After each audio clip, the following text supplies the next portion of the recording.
To all of you and welcome to my session.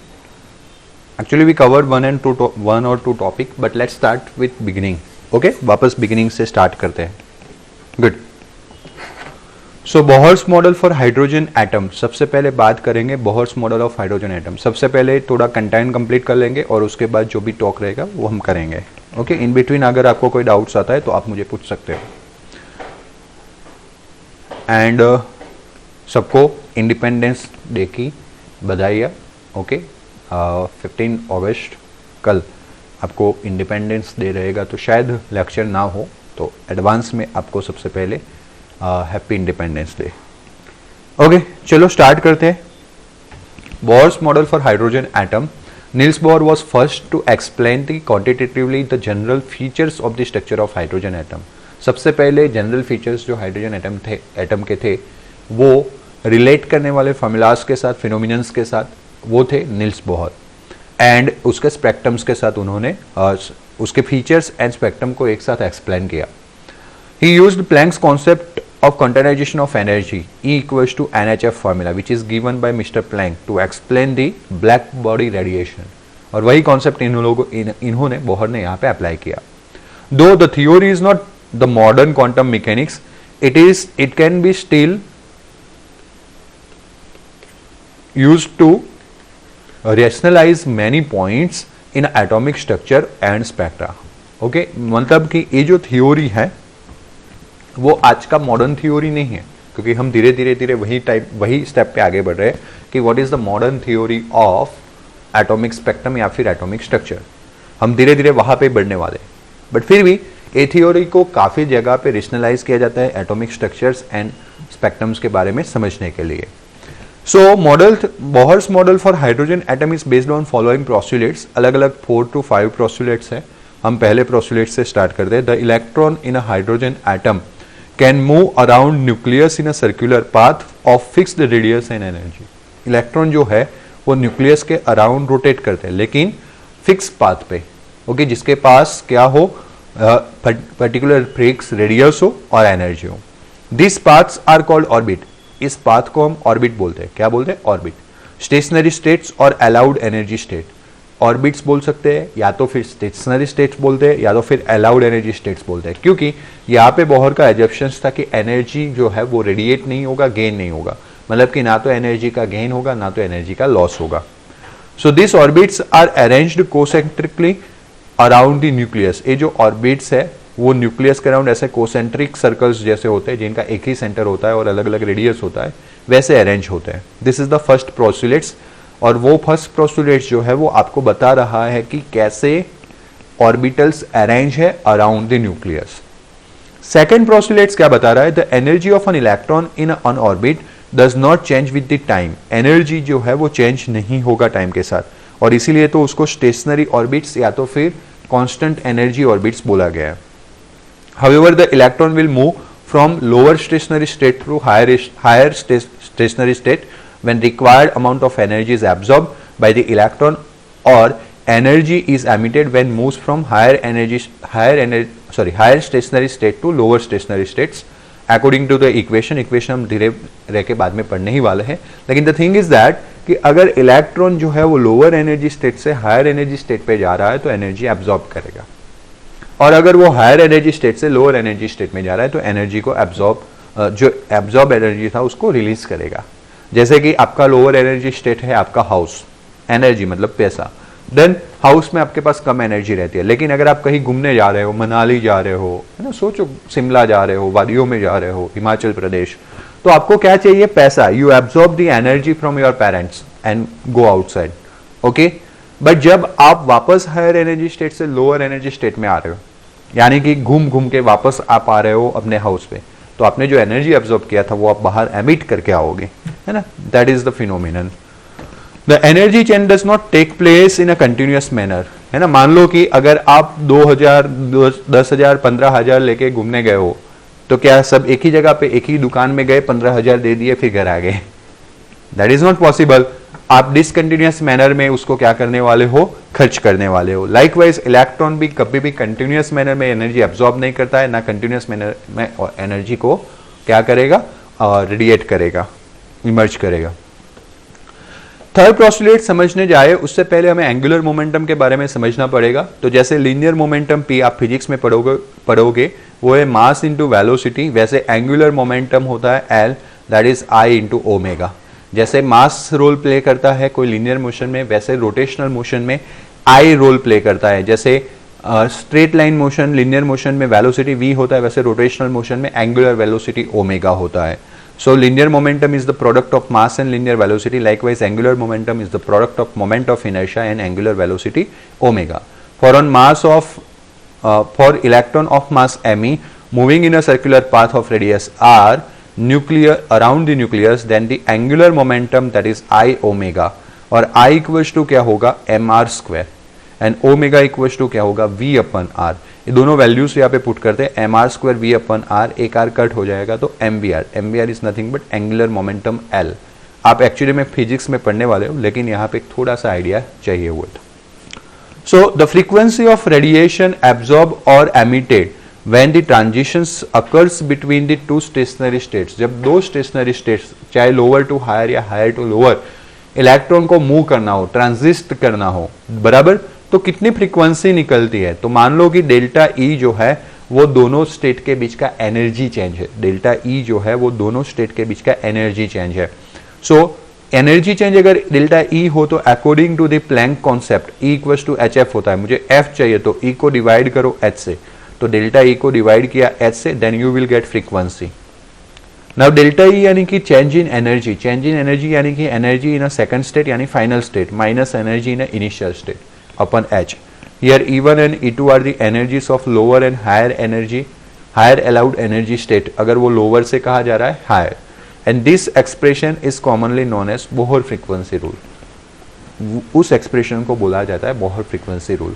जैसे कि energy lower energy level से अगर electron को हायर एनर्जी लेवल में जाना है तो उसको एनर्जी एब्जॉर्ब करना पड़ेगा, तो वो गिवन इलेक्ट्रोमैग्नेटिक रेडिएशंस में से वो फ्रीक्वेंसी को चूज करेगा जो फ्रीक्वेंसी इसको सेटिस्फाई कर रहा है। यानी कि अगर हम कंटिन्यूअस रेडिएशन इलेक्ट्रोमैग्नेटिक रेडिएशन उसके ऊपर दे रहे हैं, व्हाइट लाइट ले रहे हैं, तो वो व्हाइट लाइट को पूरा का पूरा एब्जॉर्ब नहीं करेगा, उसमें से पर्टिकुलर फ्रीक्वेंसी को एब्जॉर्ब करेगा जिसको उसकी जरूरत है, डेल्टा ई जिसके लिए वैलिड हो। Then the angular momentum of an electron is a quantize. हमारा जो एंगुलर मोमेंटम होता है वो क्वांटाइज होता है। In a given stationary state it can be expressed as the equation mvr equals to nh upon 2 pi, l equals to nh upon 2 pi. l जो होता है वो क्वांटाइज होता है, इट्स एंगुलर मोमेंटम l जो है वो क्वांटाइज है nh अपन 2 पाई, यानी कि it is multiplied with n, h upon 2 पाई के इंटीग्रल मल्टीपल में आ रहा है, जहां पे n जो है वो 1 2 3 ऐसे कोई इंटीजर्स वैल्यू हो सकते हैं। Where m is the mass of electron, v is the velocity, r is the radius of orbit in which it is moving. तो L इक्वल्स टू था m v r, where m is the mass, v is velocity and r is the radius, that is equals to nothing but integral multiple of h upon 2 pi nh upon 2 pi. Thus electron can move only those orbit for which its angular momentum is integral multiple of h upon 2 पाई। हर एक जगह पे वो move नहीं कर पाएगा, unlike Rutherford. ये model majority Rutherford के साथ मैच होता आ रहा है, लेकिन रदरफोर्ड ने ऐसा कोई रेस्ट्रिक्शंस इलेक्ट्रॉन के रोटेशंस के लिए नहीं रखा था। उसने बोला था न्यूक्लियस के अराउंड कहीं पे भी घूम सकता है, एंड दैट्स वाई रदरफोर्ड का मॉडल जो है वो फेल हो गया। बट बोहर जब आए तो बोहर ने एक्सप्लेनेशन दिया कि भाई कहीं पे भी नहीं घूम सकता है, ऐसी जगह पे घूमेगा, ऐसी ऑर्बिट्स में घूमेगा जिस ऑर्बिट का radius M B R equals to N H upon 2 pi को सेटिस्फाई कर रहा है। That means angular momentum is quantize. इसका मतलब कि एंगुलर मोमेंटम जो है वो क्वांटाइज है। रेडिएशन इज एमिटेड और ऑब्जॉर्ब्ड हो गया है, absorbed only when transitions of electron take place from one quantize value of angular momentum to another. तो ये जो रेडिएशन है वो एब्जॉर्ब होगा या तो फिर एमिट होगा, वो तब होगा जब इलेक्ट्रॉन एक एनर्जी स्टेट से दूसरे एनर्जी स्टेट में ट्रांजिस्ट कर रहा है, जंप कर रहा है। अदरवाइज जब वो पर्टिकुलर ऑर्बिट में रहता है तो कोई भी एनर्जी का ना एमिशन होता है ना एब्जॉर्प्शन होता है। मतलब कि उस ऑर्बिट में एनर्जी जो है वो कांस्टेंट रहता है। ऐसा किसका बोलना है? बोहर का। ये सारे लिमिटेशंस है रदरफोर्ड के, जिसको रदरफोर्ड ने नहीं बताया था या ना एक्सप्लेन किया था। ये सारी चीजें बोहर ने अपने मॉडल में एक्सप्लेन किए। देयरफॉर रदरफोर्ड को फेल करने वाला जो प्रिंसिपल था वो मैक्सवेल प्रिंसिपल था। मैक्सवेल का बोलना था when any charge particle is in accelerated motion it will emit it's on radiation या ऑन एनर्जी। अगर ऐसा होता तो रदरफोर्ड का मॉडल का जो इलेक्ट्रॉन है वो स्पाइरल पाथ हेलिक्स पाथ में घूम के सीधा न्यूक्लियस के अंदर चला जाता है, ऐसे है ना, धीरे धीरे धीरे उसकी रेडियस छोटी होती जाती है और फिर सीधा न्यूक्लियस के अंदर, मैक्सवेल के अकॉर्डिंगली। बट जब बोहर ने बता दिया कि भाई वो पर्टिकुलर ऑर्बिट में घूमता है तब किसी एनर्जी को रेडिएट नहीं करता है, इसलिए Maxwell's electromagnetic theory does not apply here, वो यहाँ पे अप्लाई नहीं होगी। That is why only certain fix orbits are allowed, और इसके लिए ही बोहर ने वर्ड यूज किया है सर्टेन फिक्स्ड ऑर्बिट। ओके, कुछ फिक्स ऑर्बिट में ही इलेक्ट्रॉन रिवॉल्व करेंगे, मोशन करेंगे। The details regarding this derivation of energy of stationary state used by Bohr are quite complicated and will be discuss in higher classes. वैसे actually में लिखा है higher classes, लेकिन आप 12th में जाके, हायर मतलब 11 से एक बड़ा, ज़्यादा बहुत हायर पे नहीं जाना है, 12th में जाके फिजिक्स में आप पढ़ोगे एनर्जी का फॉर्मूला, कैसे एनर्जी का फॉर्मूला डिराइव हुआ। देन तो अभी माइंड में किसी कॉर्नर में फिट करके रखो कि हमें वो फॉर्मूला पढ़ना है 12th में। However according to the Bohr's theory for hydrogen atom, Bohr theory जो है हाइड्रोजन एटम का, उसके अकॉर्डिंगली अगर हम देखने जाए तो the stationary state for electron are numbered as n equals to 1 2 3। जो स्टेशनरी स्टेट है इलेक्ट्रॉन का, ओके, जिसको हम नंबरिंग करते हैं 1 2 3, this integral numbers are known as principal quantum number. इस इंटीग्रल नंबर्स को हम बोलते हैं प्रिंसिपल क्वांटम नंबर। क्या बोला जाता है? Principal quantum number.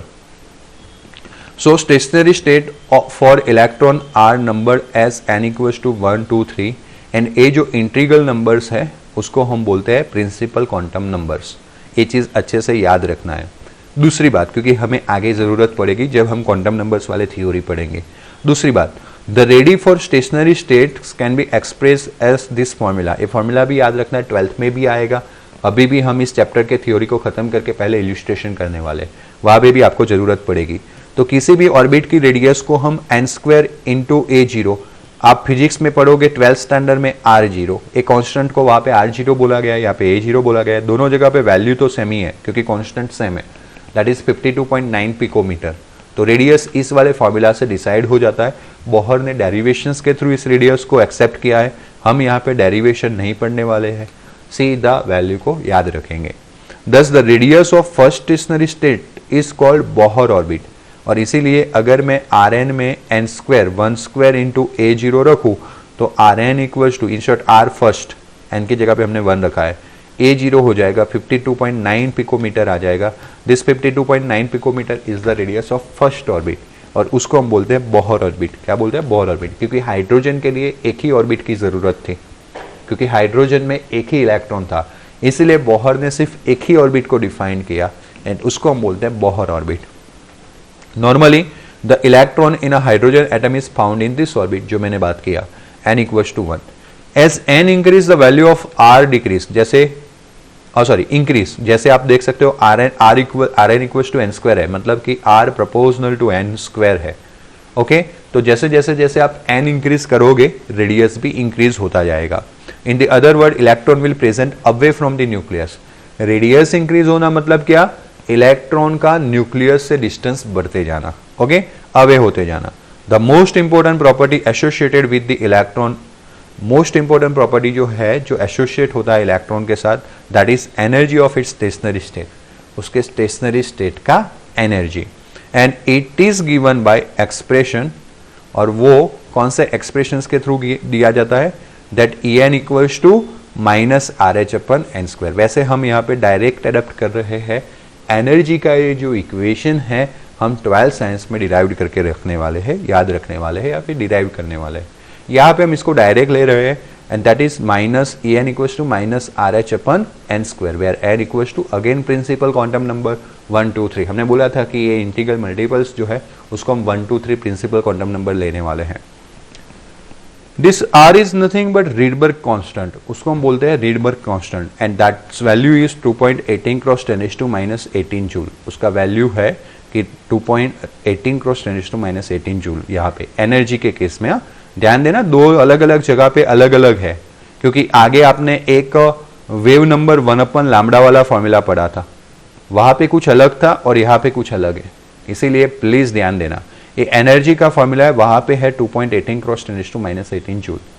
The energy of the lowest state is also called as ground state. जो लोएस्ट स्टेट का एनर्जी है उसको हम बोलते हैं ग्राउंड स्टेट। ओके, जैसे कि आपका होम, जहां पे सबसे कम एनर्जी रहता है, सबसे कम पॉकेट मनी रहता है आपके पास, तो that is your ground state. Likewise हम इसको भी ग्राउंड स्टेट बोलते हैं, जहां पे कम एनर्जी रहता है इलेक्ट्रॉन का। सो मानो कि n=1 पुट करूं मैं यहाँ पे, तो ए हो जाएगा -RH जितना, यानी कि energy of E1 = -2.18 cross 10⁻18 joule. This one is the lowest energy. Okay, the energy of stationery orbit n=2 अगर मुझे फाइंड करना है तो 2² यानी 4, मुझे इसको 4 से डिवाइड करना रहेगा।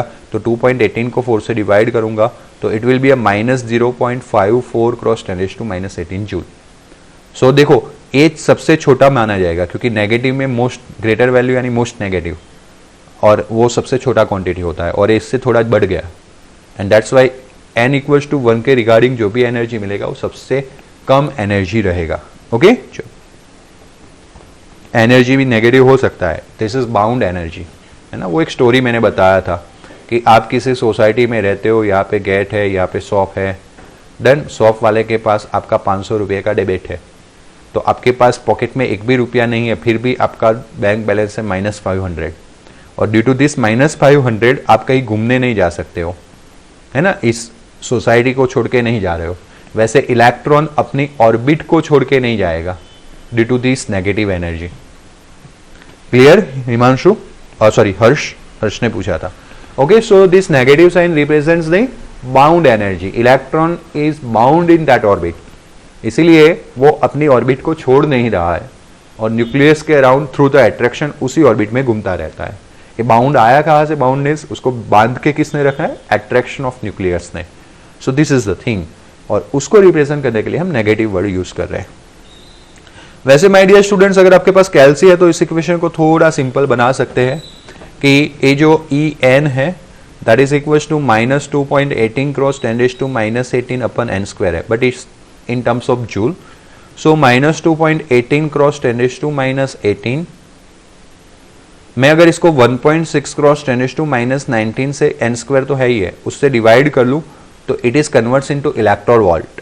तो इलेक्ट्रॉन वोल्ट क्या होता है? 1.6 cross 10⁻19 joule equals to 1 electron volt होता है। तो मुझे अगर जूल टू इलेक्ट्रॉन वोल्ट में जाना है तो इसको डिवीजन में ले जाना पड़ेगा। So if you have a calci, do it. 2.18 divided by 1.6, you will get 1.36। कितने लोगों को मिला? 1.3625 क्रॉस 10⁻19 ऊपर जाएगा 1 हो जाएगा इलेक्ट्रॉन वोल्ट अपन n², यानी कि मैं 10 से मल्टीप्लाई कर लूँ 13.625 को मैं निकाल देता हूँ इलेक्ट्रॉन वोल्ट अपन n²। तो बिल्कुल सिंपल हो गया, ये वाला फॉर्मूला आपको 12th में आएगा -13.6 अपन n²। तो जल्दी से याद रह जाए वैसा फॉर्मूला है। अगर आप एक बार के लिए ए वैल्यू भूल जाते हो तो भी -13.6 अपन n² बिल्कुल सिंपल इलेक्ट्रॉन वोल्ट के अंदर मिल जाएगा आपको। हाँ, वहाँ पे यूनिट चेंज हो जाएगा क्योंकि वैल्यू हमने चेंज की है। सो ए वाला भी आप याद रख सकते हो। ओके, एक्चुअली में ये जो थोड़ा आपको इंक फ्लो कर रहा है ऐसा लगेगा, उसका 2-3 रीजन ये है। अगर मैं आपको इसी के न्यूमेरिकल पीपीटीज में पढ़ाने वाला हूँ तो आप देखना वहाँ पे थोड़ी राइटिंग अच्छी निकलेगी। This is the software problem ऐसा होता है, लिखने का इंस्ट्रूमेंट एक ही है, लेकिन एक तो हमने इसको अच्छा खासा जूम किया हुआ है पीडीएफ को, है ना। इसको जूम नहीं करता हूँ तो भी राइटिंग एकदम अलग हो जाएगा, देखना। तो वहाँ पे फ्लो नहीं रहता है इंक का, ओके, और थोड़ा अच्छा दिखता है, 2 भी अच्छा दिखता है, J भी अच्छा दिखता है, देन बट जब जूमिंग होता है तो थोड़ा अपने आप से फ्लो होने लगता है इंक, है ना। तो वहां पे वर्ड्स में थोड़ा प्रॉब्लम रहेगा, और ये पीडीएफ में लिखना थोड़ा डिफिकल्ट है, सॉफ्टवेयर कंपाइल नहीं हो पा रहा है। बाकी पीपीटीज में अच्छे से लिखा जाएगा, तो ये थोड़ा ध्यान रखना वर्ड्स में जहां पे मैं बोल के लिख रहा हूं। Okay, figure shows energy for different stationary state और energy levels of the hydrogen atom. अब अकॉर्डिंग टू दिस फॉर्मूला आपको इस फिगर में एनर्जी स्टेट्स बताए गए। देखो n=1 सबसे कम एनर्जी, जब n=2 में जाते हो तो 4 से डिवाइड किया, यहाँ पे आएगा। फिर n=3 में जा रहे हो तो वो 9 से डिवाइड किया, यहाँ पे आएगा। फिर ऐसे एनर्जी लेवल अलग अलग बताए गए। पहले और दूसरे एनर्जी लेवल के बीच में काफी ज्यादा गैप है, फिर दूसरे और तीसरे, फिर तीसरे एंड फोर्थ, कम गैप होता जाता है वैसे इन्फिनिटी तक। और इस एनर्जी लेवल से ही वो वाली जो सीरीज थी ना हमने पढ़ी थी लाबा-पाबरे-फर्न, लाइमन, बामर, पासवन, वो वाली सीरीज को एक्सप्लेन किया जाता है। हम धीरे धीरे वहां पे ही पहुंच रहे हैं। So this representation is called energy level diagram. तो जो डायग्राम मैंने अभी बताया आपके बुक में भी होगा, क्योंकि मैं तो झूम करके पढ़ा रहा हूं तो एक साथ सब बताना पॉसिबल नहीं है, बट आप अपने बुक अगर साथ में लेके बैठे हो तो सामने वाले पेज पे ही है। इस डायग्राम को हम बोलते हैं energy diagram, energy level diagram. When an electron is free from the influence of the nucleus, जब इलेक्ट्रॉन फ्री हो जाता है न्यूक्लियस से, न्यूक्लियस के इन्फ्लुएंस से, न्यूक्लियस के अट्रैक्शन फोर्स से, तो इलेक्ट्रॉन पहुंच जाता है इन्फिनिटी पे। कहां पहुंच जाता है? इन्फिनिटी पे। और वहां पे उसका एनर्जी कितना हो जाता है? 0। तो मतलब कि माय डियर स्टूडेंट्स, अगर -13.6 अपन n स्क्वायर था, n इक्वल टू 1 लेते हैं तो एनर्जी था -13.6 इलेक्ट्रॉन वोल्ट पहले ऑर्बिट में। अगर कहीं से उस इलेक्ट्रॉन को 13.6 इलेक्ट्रॉन वोल्ट एनर्जी मिल जाए तो आंसर हो जाएगा 0। क्या हो जाएगा? 0। -13.6 + 13.6, तब इलेक्ट्रॉन जो है वो इंफिनिटी डिस्टेंस पे चला जाएगा। कहाँ चला जाएगा? इंफिनिटी डिस्टेंस पे। बात समझ में आई? Good. So the electron is in the situation is associated with the stationary state of principal quantum number n equals to infinity। जब उसका एनर्जी 0 हो जाता है तो उसका प्रिंसिपल क्वांटम नंबर हो जाता है n equals to infinity, and that is called ionized hydrogen atom। क्यों? इलेक्ट्रॉन जो है वो न्यूक्लियस से इंफिनिटी डिस्टेंस पे चला गया, मतलब कि अभी इस न्यूक्लियस का जो चार्ज है वो तो बन गया प्लस। क्या बन गया? प्लस, क्योंकि इलेक्ट्रॉन निकल गया। तो इसको हम बोलते हैं H+, ionised hydrogen atom. When electron is attracted by the nucleus and present in orbit, the energy emitted and energy is lowered। तो अब समझते हैं, here it is a nucleus, here it is a infinity distance। अब electron जब attract होके किसी orbit के अंदर शिफ्ट होता है, ओके, यहाँ पे शिफ्ट हुआ, तो उसका एनर्जी जो है वो डिक्रीज होता है, और इसलिए यहाँ पे जो एनर्जी 0 था वो यहाँ पे किस में कन्वर्ट हो गया? नेगेटिव में। 0 से डिक्रीज होना मतलब नेगेटिव में। बात समझ में आया? हम भी किसी चीज के और अट्रैक्ट होते हैं तो हमारा एनर्जी डिक्रीज होता है। सिंपल सी बात है। कैसे? आपको कोई मोबाइल पसंद आ गया तो अब मोबाइल लेने जाओगे तो कैसे मिलेगा आपको? थ्रू द मनी ना, थ्रू द एनर्जी। तो उस वक्त आपका एनर्जी क्या होगा? मोबाइल भी आएगा, पैसे भी आएगा। ऐसा हो सकता है? मोबाइल आएगा तो पैसे चले जाएंगे, मतलब एनर्जी डिक्रीज होगा। लाइकवाइज इलेक्ट्रॉन भी यहाँ पे न्यूक्लियस से अट्रैक्ट होके किसी ऑर्बिट में आया तो उसका जो इंफिनिटी पे 0 एनर्जी था वो कन्वर्ट हो जाएगा नेगेटिव में, एनर्जी लो होगा। हमारी रियलिटी के साथ मैच हो रही है ना? मैं हमारी रियलिटी के साथ इसलिए मैच करवा रहा हूं ताकि आप याद रख पाओ। फिर एग्जामिनेशन में क्वेश्चन पेपर में ऐसा नहीं लिखना है कि आई अट्रैक्टेड टुवर्ड्स द मोबाइल, है ना, कौन सा? iPhone 11, iPhone 12, जो भी होता है होगा, okay, and that's why my energy is lowered. ऐसा कुछ मत लिखना, ओके? चलो, हाँ, दैट इज अनदर एक्सेप्ट, है ना, but initially energy going to be lowered, चाहे वो बिजनेस भी हो, initially it will going to be lowered, but when emission start, energy going to be increase. जब किसी प्रोडक्ट का प्रोडक्शन होगा, आप बेचोगे, तब आएगा आपका, okay, whatever, it is another except, good, okay. So that is the reason for the presence of negative sign. अब बात समझ में आया? हर्ष का एक क्वेश्चन था नेगेटिव, मैंने वहां पे तो दे ही दिया था explanation through our example, but यहाँ पे टेक्निकली ऐसा होता है कि जब वो इंफिनिटी पे होता है तो उसका एनर्जी 0 होता है। वहां से जब उसको खींच के लाते हैं, वहां से जब उसको किसी ऑर्बिट में खींच के लाते हैं तो जो एनर्जी है माय डियर स्टूडेंट्स वो लोअर होता है, और दैट इज द रीजन 0 से एनर्जी कम होना यानी क्या होना? नेगेटिव साइन, जो हर्ष ने पूछा था। So it shows the stability relative to the reference state of 0 energy and n equals to infinity। अब now listen, हमें साइंस ऐसा बताता है लोअर एनर्जी मतलब हायर स्टेबिलिटी। सब जैसे आप अपने रियल लाइफ में भी देख लो भाई, अपने अराउंड ग्रुप में देख लो, किसी और जगह पे देखने की जरूरत नहीं है, अपने ग्रुप को याद कर लो, 2-3 फ्रेंड का एक मस्त ग्रुप होता ही है ना, चाहे वो गर्ल्स हो या चाहे वो बॉयज हो। अब ये जो फ्रेंड का ग्रुप होता है ना, उसमें एक के पास लोअर एनर्जी होता है और एक के पास हाई एनर्जी होता है। देन तो आप अगर कंपेयर करोगे तो जो हाई एनर्जी वाला बंदा है या बंदी है वो कभी स्टेबल नहीं रहेगा। आज गए घूमने मार्केट में, ए लेके आ गए, कल घूमने गई वो लेके आ गए, और जो लोअर वाला है वो कुछ भी नहीं लेगा, वो वही में खुश है जो मेरा फ्रेंड लेके आता है वो बहुत अच्छा है, उसका यूज कर लूंगा, बात खत्म, उसका मोबाइल यूज कर लिया, बात खत्म, खुद नहीं लेना है। Then so the thing is that कि स्टेबिलिटी कहां पे बढ़ जाती है, जहां पे लोअर एनर्जी है। जिसका लोअर एनर्जी है वो स्टेबल रहेगा, वो ज्यादा जंपिंग जपांग नहीं करेगा, इधर उधर नहीं घूमता रहेगा। और जो हायर एनर्जी लेवल वाला है वो पूरा घूमता रहेगा रैंडमली। सो जिसका एनर्जी लेवल हाई है वो अनस्टेबल रहता है, और जिसका एनर्जी लेवल कम होता है वो स्टेबल रहता है। And that's why n equals to infinity पे इलेक्ट्रॉन जो है वो प्योरली अनस्टेबल है। क्या है? अनस्टेबल। और जब n इक्वल्स टू 1 पे होता है इलेक्ट्रॉन तो वो कम एनर्जी होने की वजह से स्टेबल हो जाता है। और इसीलिए माय डियर स्टूडेंट्स, जब केमिकल रिएक्शंस के बारे में हम आगे पढ़ेंगे तो इलेक्ट्रॉन के थ्रू पढ़ेंगे। जब कोई Na होता है लाइक सोडियम, तो वो अपना इलेक्ट्रॉन लूज कर देता है, तो वो इलेक्ट्रॉन काफी क्या होता है, रिएक्टिव होता है, काफी अनस्टेबल होता है, जो फ्री हो गया और तुरंत करके Cl के अंदर जाएगा और Cl के अंदर बाउंड हो जाएगा और Cl माइनस बना देगा। तो एक बन गया Na प्लस, एक बन गया Cl माइनस। ये दोनों positive negative through the attraction एक दूसरे के कंपाइल हो जाएंगे और NaCl फॉर्म करेंगे। सो इस टर्म से हम केमिकल रिएक्शन को समझ सकते हैं।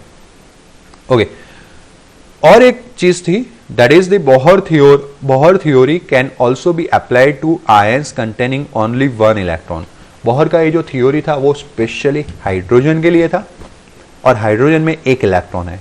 लेकिन ऐसे अनदर आयंस जिनके पास सिर्फ एक इलेक्ट्रॉन है उनको भी अप्लाई किया जा सकता है, जैसे कि similar to that present in a hydrogen atom. जैसे कि आप He+ देख लो, He के अंदर होते हैं 2 इलेक्ट्रॉन, बट जैसे He+ किया एक इलेक्ट्रॉन निकाल दिया। Lithium atomic number 3 electron, but जब Li+2 किया कितना इलेक्ट्रॉन बचेगा? 1 इलेक्ट्रॉन। ओके, लाइकवाइज बेरिलियम जो है वो 4 इलेक्ट्रॉन कंसिस्ट करता है। जैसे आपने बेरिलियम+3 किया उसके पास कितना इलेक्ट्रॉन बचेगा? सिंगल। तो ये जो आयंस है, जैसे कि my dear students He+, Li+2, Be+3, ये जो आयंस है वो सारे आयंस एक इलेक्ट्रॉन कंसिस्ट करते हैं, तो उन पे भी ये जो मॉडल है वो एप्लीकेबल है। The energies of stationary state associated with this kind of ions, also known as hydrogen-like species, ऐसे आयन को हम हाइड्रोजन-like species बोलते हैं, क्योंकि सब में कॉमन क्या है? एक electron. Are given by expression. अब जैसे हमने हाइड्रोजन के लिए तो एनर्जी देख लिया था, En equals to -RH/n² in terms of joule. अगर आप RH का वैल्यू 13.6 लेते हो तो in terms of electron volt, और कुछ नहीं है। तो ये तो हमने देखा था, लेकिन यहाँ पे अनदर एटम्स के लिए कुछ भी नहीं था। तो अनदर एटम्स के लिए ज्यादा है तो Z² रखना पड़ेगा। अगर मैं Z इक्वल्स टू 1 रख दूं तो ए वाला फॉर्मूला आ जाएगा जो हाइड्रोजन के लिए लिया था। RH ए रहा RH 1/n² for hydrogen. But अगर अदर देन हाइड्रोजन है तो एटॉमिक नंबर 1 नहीं रहने वाला है, तो उसके लिए Z² आएगा। जैसे हीलियम के लिए 2 यूज कर सकते हैं, लिथियम के लिए 3 यूज कर सकते हैं, बेरिलियम के लिए 4 यूज कर सकते हैं। हा, ही, ली, बे, बो, का, ना। ओके, आपको याद रहेगा।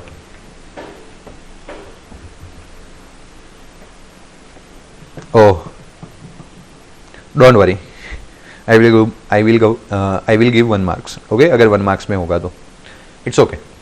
चलो, so रेडी बाय एक्सप्रेशन, यहाँ पे रेडियस देखो, हमने देखा था कि भाई 52.9 n², जिसको A0 बोला था ना, A0 की जगह पे वैल्यू रख लिया, तो वो हाइड्रोजन के लिए था।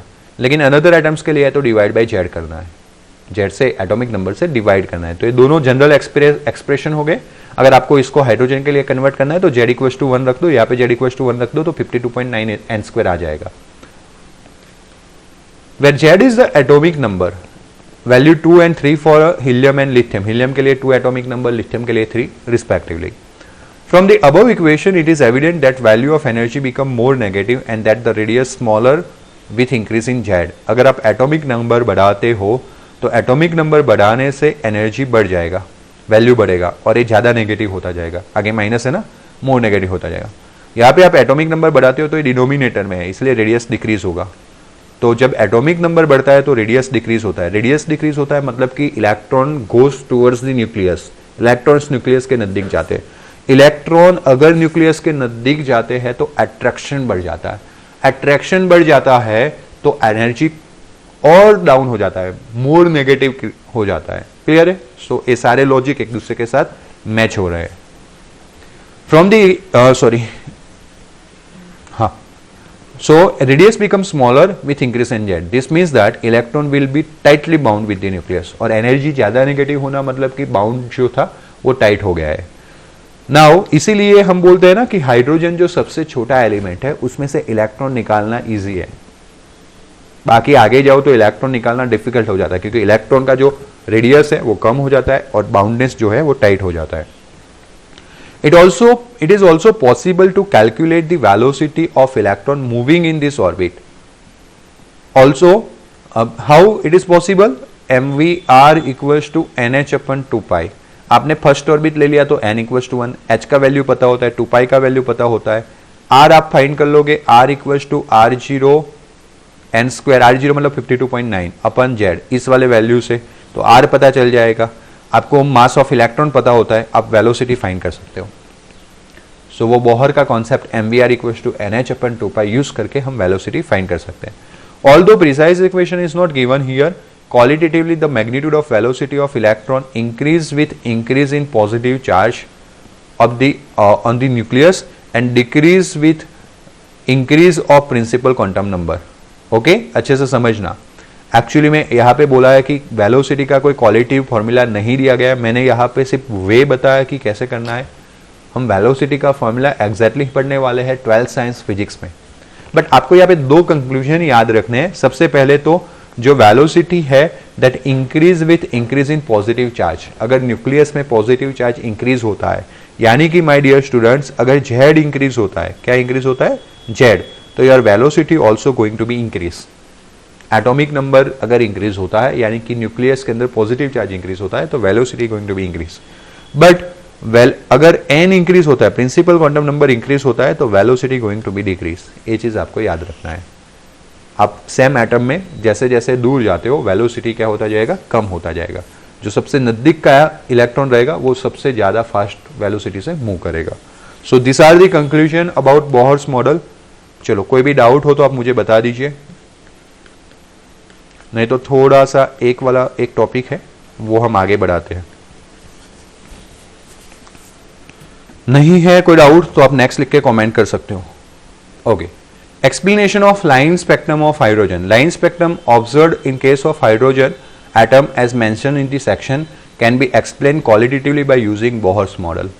According to the assumption number 2, वो higher energy and lower energy level वाला, radiation is absorbed if electron moves from the orbit of smaller principal quantum number to orbit of higher principal quantum number, whereas the radiation यानी energy is emitted if electrons move from higher to lower. जो हमने postulates 2 में पढ़ा था वही sentence है.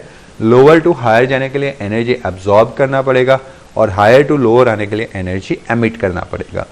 दस the energy gap between the two orbits अगर it is given by delta E equals to E F minus E I. आगे हमने E2 माइनस E1 लिया था. मैंने बोला था this one is final, this one is initial, तो final minus initial, और इस दो इक्वेशंस को हम कंबाइंड करने वाले हैं.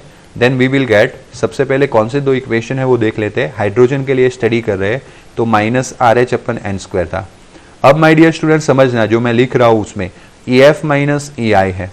ओके, मतलब कि मैंने एन की जगह पे एफ ले लिया तो यहाँ पे हो जाएगा minus R H upon N F square minus bracket को और कर लेता हूँ, minus R H upon N I square. Okay, let me do it once again.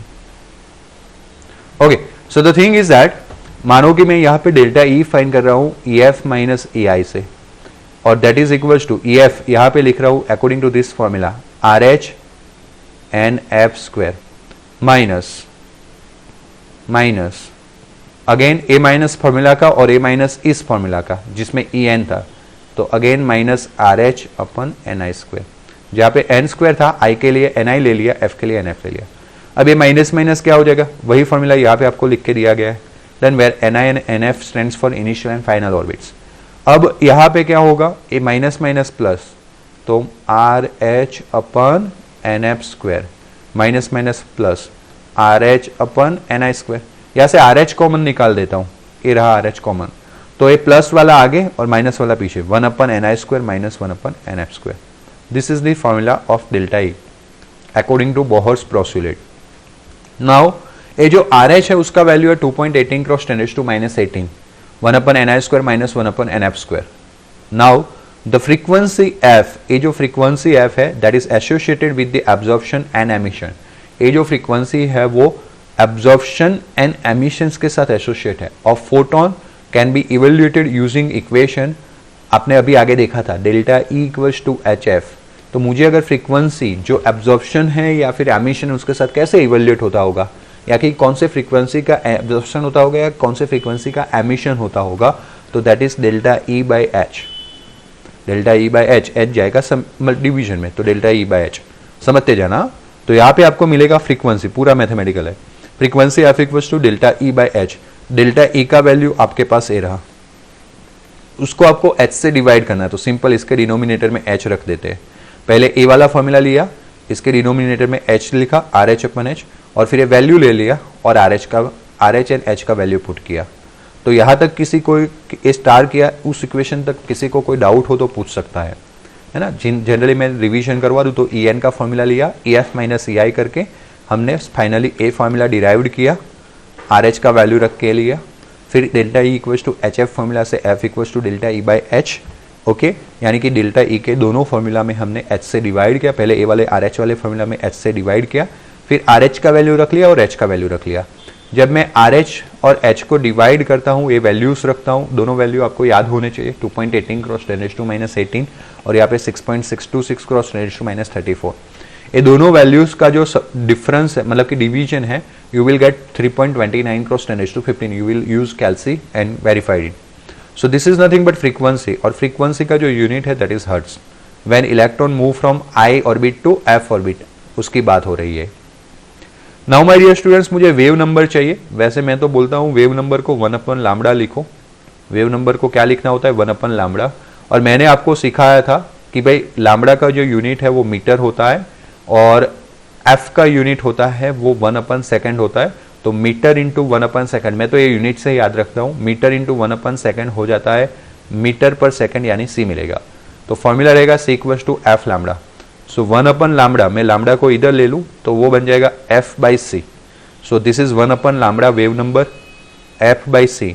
तो एफ का जो फॉर्मूला आया था my dear students, here is the formula of F, A वाला, इसको सी से डिवाइड करना है।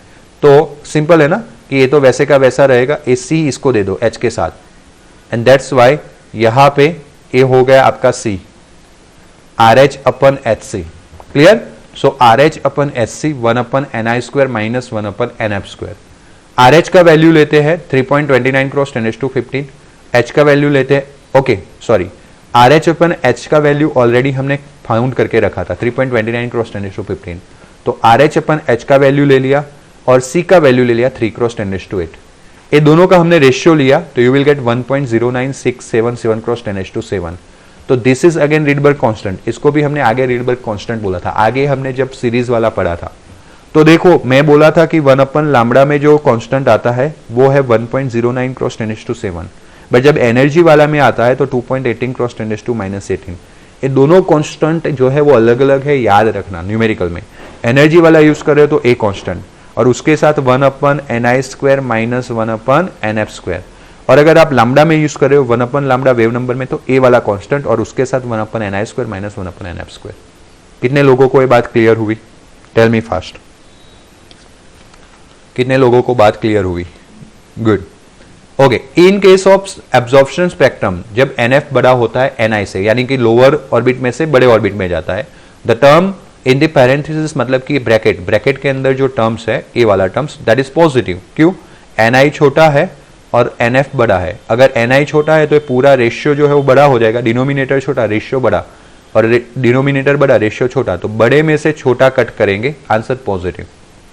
एंड एनर्जी इज एब्सॉर्ब, तो मतलब कि एनर्जी जब होता है positive according to this formula तो एब्सॉर्ब हो रहा है। ऑन दी अदर हैंड अगर उल्टा होगा, एन आई ग्रेटर देन एन एफ होगा तो डेल्टा ई नेगेटिव मिल जाएगा और उसका मतलब एनर्जी जो है वो रिलीज हो रहा है। Given expression is similar to that which we use Rydberg. ये जो लास्ट वाला एग्जाम्पल है, लास्ट वाला जो अभी हमने देखा कि 1 upon lambda equals to 1.09 cross 10⁻7 1 upon N I square minus 1 upon N F square. वो आगे हमने देखा था 1/λ इक्वल्स टू यही सेम वैल्यू, और यहाँ पे देखा था 1/n² माइनस 1 यहाँ पे n लिया था और यहाँ पे m लिया था, और फिर m equals to 1 Lyman series, m equals to 2 Balmer series, m equals to 3 Paschen, वो एक टेबल के अंदर देखा था.